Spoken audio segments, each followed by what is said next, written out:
And joining me right now is someone who I know is right in the middle of it. And that, of course, is the Congresswoman from the 2nd Congressional District here in North Carolina, Congresswoman Renee Ellmers. And Congresswoman, thanks for coming on this morning. I appreciate it.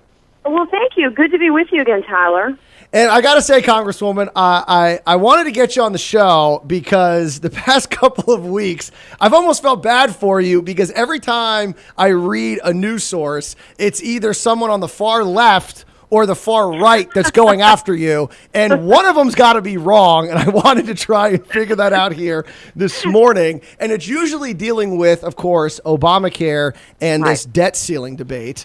And I guess the argument right now we're hearing from some Republicans is we have to defund Obamacare. It's the only hope that we have. And I think that you are part of a vocal group of Republicans that say, no, there's another option. And I wanted to give you a chance to talk about that option here this morning. Well, sure, and thank you for that opportunity because what's out there is a lot of misinformation. Number one, our goal is, of course, to get rid of Obamacare. It has been our goal all along. And defunding Obamacare is definitely part of the strategy, but it's only one piece of the strategy. This is a law, so in order for us to get rid of it, we have to defund it, we have to dismantle it, we have to repeal it, and we have to replace it. We have to do all of those things. There has to be something that goes in place for health care in this country and health care coverage. But the issue here, I know you're talking about the debt ceiling and Obamacare, but the issue we have right now is not the debt ceiling. It's actually the continuing resolution to keep the federal government going. They're very two completely different issues. And that's one of the things that I have been learning, that people are confusing these two issues, and that's adding to the misinformation out there. Yeah, I mean, because I know it is. The continuing resolution thing is of course, very confusing because a lot of people forget that, of course, it is the continuing resolution that continues to fund the government. And I know that there has been something proposed by, I believe, Congressman Eric Cantor that would sort of deal with the continuing resolution and would allow us to fund the government and also kind of put the Senate Democrats on notice with regards to it would make them have to vote, but if we lost, it wouldn't shut down the government, which some say would really hurt the Republicans in 2014. Well, the issue about shutting down the federal government, that is a very bad strategy. Fortunately, this is something that some of the Senate Republicans, and I'm not going to name any names, but I think you know who I'm talking about, have been pushing this issue. And some of these outside groups as well, as if shutting down the government or the threat of shutting down the government is a viable strategy. Let me tell you, I can tell you that your listeners are not going to want to give government workers essentially paid vacation because, this would be a time period where they wouldn't be coming to work. But then, guess what? When we reopen the government, they get all, retroactive pay. Yeah. If we shut down the federal government, as you know, we in the House hold the purse and the purse strings. If we vote in a way that shuts down the federal government by not passing a continuing resolution, then basically what happens is the purse and the checkbook go to Barack Obama. Barack Obama gets to choose what he wants to pay for and what he deems essential. And I can guarantee you Obamacare will be part of that. And what I found most interesting, there was a great piece in the National Review by Avik Roy in which he kind of explained it, because like I said, it is very confusing.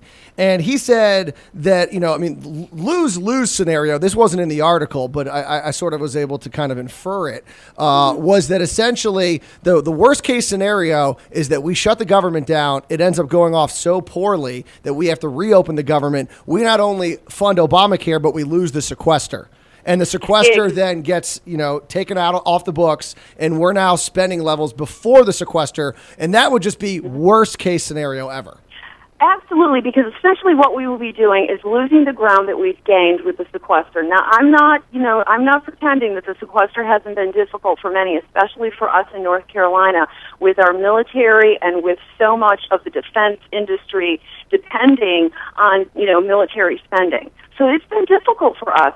But the issue here is a short-term continuing resolution, essentially just getting us through to the end of the year as far as federal appropriations go. It's simply not going to take apart Obamacare. In fact, in discretionary spending, there's only 6 of Obamacare that's funded, and that would be for an entire year. So the amount of money we're talking about is minimal. We will definitely deal with that amount because we want to take away anything that we possibly can. But to assume that by passing a continuing resolution saying that we're going to defund Obamacare, it just simply doesn't work because the Obama administration has put in place safety nets so that even if the federal government shuts down or if we defund the whole thing, they can still move money around and keep it going. This is the president's signature piece of legislation. He is simply not going to let it go. Now, of course, one of the now it seems to be there is a group, and I actually agree with this group. I heard this was being floated a month or so ago about let's find a way to delay it. I think that's the win-win scenario that Avik Roy talks about here in this article with regards to Majority Leader Eric Cantor's proposal, which would essentially worst case scenario is Obamacare gets is allowed to be funded, and we move forward, but the sequester stays in effect, so we get the benefit of the spending cuts. But best case scenario that we could possibly see if we can get enough set of Democrats to join us in this fight would be we delay Obamacare, which we've heard, I think, from Representative Justin Amash said, actually the president would benefit from delaying Obamacare. So I actually don't think he would fight the delay as much as he would fight the defunding. Well, and the reason being that it is not ready to go into place, and the president and his administration and all of the agencies that are associated with it know that. I can't tell you the number of subcommittee hearings and committee hearings I've had in Energy and Commerce where the officials from their agencies come and tell us that everything is ready to go. We're just waiting for implementation dates to come, and we're ready. And then a week later, we find another delay that the administration or the agency has put into place. They know it's not ready. The insurance, the coverage that an individual would even be able to receive if they go on the exchange isn't even approved yet. And here this is supposed to go into effect October 1st. Believe me, I understand the fear and uncertainty that's out there, but we have to deal with this in a very smart way. We can't just simply wish it away. This is a law. It's a bad law.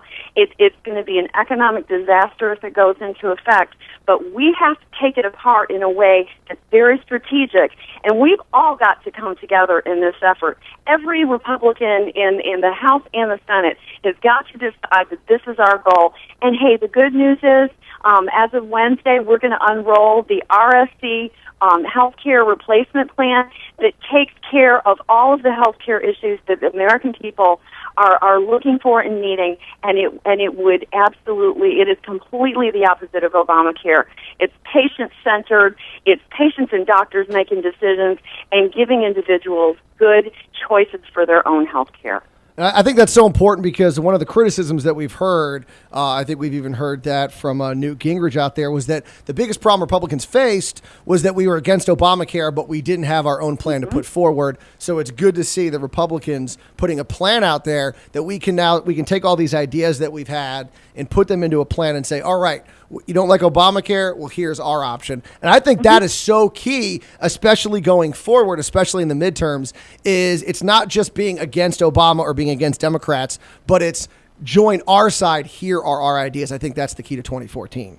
And it's a great plan of action. I'm very honored to have been part of the group from the RSC that helped put it together, and I think you're going to be very impressed. And the important thing is it's going to be about 300 pages versus Obamacare, which was about 2,700, I believe. And you know what? People are going to be able to go online, read it, actually see what's in it, critique it, take it apart, praise it, whatever. But everyone will be able to see what's in it. And of course, that was part of Obamacare that none of us knew what was actually in it because it didn't explain itself fully in the beginning, and that's why we've ended up with such a disaster. Well, Congresswoman Ellmers, I know you're very busy, so I appreciate you joining me this morning and kind of clearing up all of the confusion about this debate. And we'll definitely be in contact as, this, debate moves forward. And once we have the results of this debate, what the Republicans are going to be doing going forward in 2014. So thanks so much for coming on this morning. Thank you, Tyler, and always great to talk to your listeners.